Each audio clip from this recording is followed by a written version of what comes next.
Oh yeah, I'm Bruce Johanssen. I was born and bred in the Yarra Valley in Warburton in 1927, and in 1927 the Yarra Valley and the mountains all around the Alps there was the centre of the timber industry.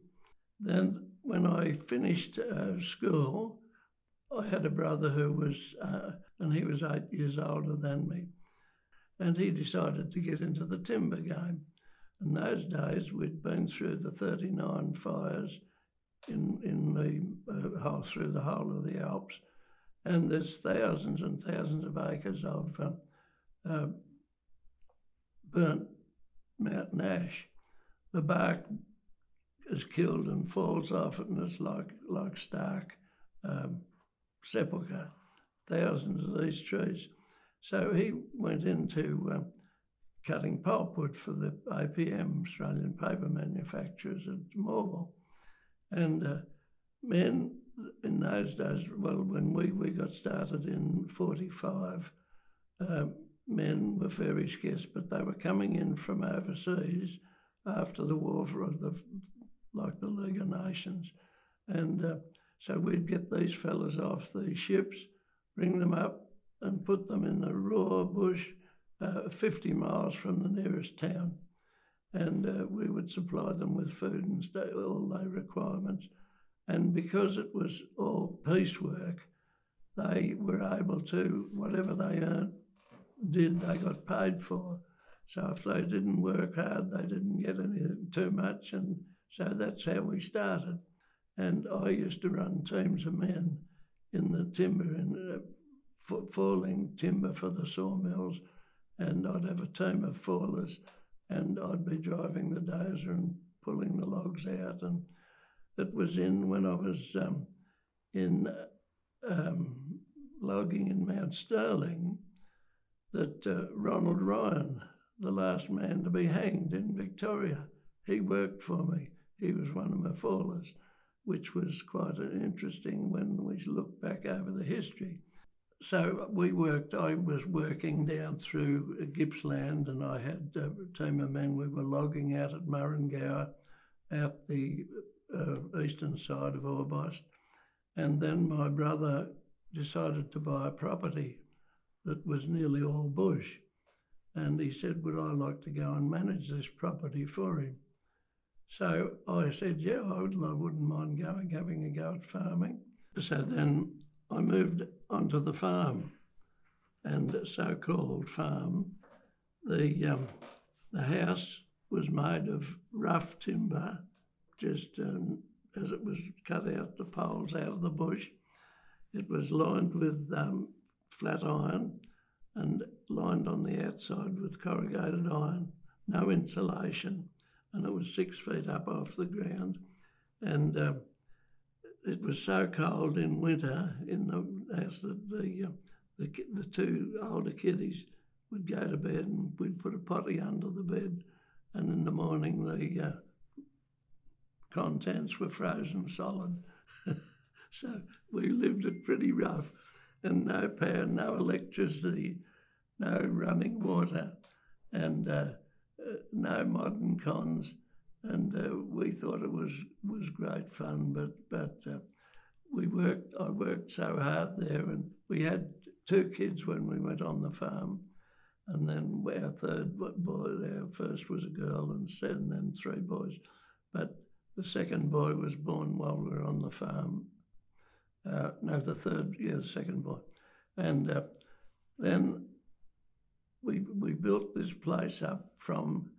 I had a big team of men cutting the pulpwood on the farm, and I had a team of men logging, cutting the milling logs, and then we were sending the milling logs down to Melbourne, and all the pulpwood went to the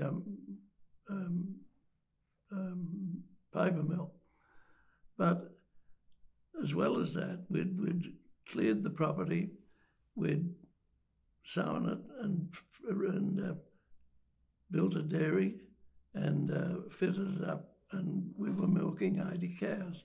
My wife was helping me, and then we were expecting our fourth and final baby, and Joan was looking after the schooling for the two older kids, and the third one was coming on to schooling, and I said, we can't go on living like this because it's just too much. We're putting too much on you. I'd get up at 4 o'clock in the morning, go start milking, and then I'd be running my team in the farm on logging and the pulp cutters, and then I'd come home and we'd milk, and it would be nearly 11 o'clock by the time I got to bed, so I was a pretty busy boy. But I said, what am I going to do? I'm not qualified for anything. I've only worked earth-moving machinery, and so I always had a bit of a yen. I thought I wouldn't mind selling in the selling game. So I thought, well, I'll try that. And I answered ads everywhere, and of course, most times you just get a knockback, thanks for your application. And so I'd just keep looking. But one ad, I did get an interview, and he was from an international agency in New South Wales. And he's there interviewing me, and in the finish, IG thanked me for coming and went out, and Joan said to me, how do you reckon you went? I said, I don't think I'll get it. And I said, because I don't drink. I've been a teetotaler all my life. And I said, I don't reckon he'll give me the job. Anyhow, a few months after that, we were going on a holiday, a caravan holiday up to Sydney. And I said, I'm going to call in and see him and see if he thinks I'm wasting my time. So I called in to see him, and he got a shock to see me. And he said, what can I do for you? And I said, well, you just tell me, you think I'm wasting my time trying to sell? So we leant over to the filing cabinet, pulled out the filing cabinet and said, you remember I was filling out a sheet? Well, he said the possible score was 37. You scored 31. He said, you're a big bloke and we like big fellas that selling big equipment. And he said, here's the reason. He turned it over, and on the back he's got a big scroll, no, doesn't drink. He said, that's the reason, and you asked for it, and he said, I've given it to you. I said, that's all right, that's why I came here. And he said, I'll tell you something. He said, you'll never be able to sell anything above the value of £1,000. And I said, yeah, I said, but what about why? He said, well, you've got to get fellas on the edge of not signing a deal, and then you just get them a bit of grog, gets them over the... And I said, but that would work against me because I'd be drinking with them and I'd be losing my alertness. And so, no, he says, it doesn't work that way. Anyhow, away I went. And what he did say to me, he said, Bruce, don't waste your time answering advertisements. You look at a company, decide who you want to work for, what you want to sell, and then go and say them something like this. Say, I'm just here to sell yourself. Just go and say, look, I want to see the sales manager, and he'll think you want to buy something, and then tell him, well, you know their equipment and all. So that's what I did. So I rang up Alice Chalmers and said, I want to make an appointment with their sales manager. And because he knew the name from my brother and I, we were well known right throughout the whole of Gippsland because of our operations. So he said, I said, I would like, I'm not here to sell to buy something. I'm here I would like to sell for you. Oh, beauty. He sort of saved me putting an ad in the paper on the weekend. He said, you can start Monday. He said, you're going to have a choice of two areas. You'll either go to Wangaratta and do the northeast, or we'll get you to go to Hamilton to do the western part of the state as your territory. So I got a place to rent at Tarrington, and we rented there. And one day when I was just coming to the area, I went to the called it Willie Adams branch up here in Horsham, and I introduced myself, and I said I might as well be friendly competition. We don't have to be antagonistic. So I introduced myself to the salesman and the manager, and off we went. Well, then the next thing, there was a contract, a tender called for a grader at the Wimmera Shire, which was based in Horsham. And I was trying to sell them an Alice Chalmers, of course. So on the day that Joan had let me know that she thought she might have been going to hospital to have leave, our youngest, and in those days all you can communicate with was telegrams. So I got a telegram in code. I went down to the Shire to see how I'd got, if they had any questions on our tender, and the engineer came out and said, "We've bought a Caterpillar." And I said, "Oh, righto, that's good. Well, I'll give a better run for my money next time." And I wanted to get back to Melbourne quick because for the baby being born.